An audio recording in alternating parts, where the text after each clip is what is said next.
தமிழ்நாடு ஜனநாயக கட்டுமான தொழிலாளர் சங்கத்தின் சேலம் கிளையின் சார்பில் கட்டுமான தொழிலாளர்களுக்கு பொங்கல் பரிசு தொகுப்புகளுடன் பொங்கல் போனஸ் ரூபாய் 15,000 வழங்க வலியுறுத்தி கோட்டை மைதானத்தில் கண்டன ஆர்ப்பாட்டத்தில் ஈடுபட்டனர்.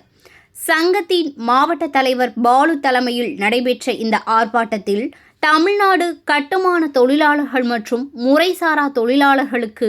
பொங்கல் தொகுப்புடன் கூடிய பொங்கல் போனஸ் ரூபாய் 15,000 வழங்கிட வேண்டும்,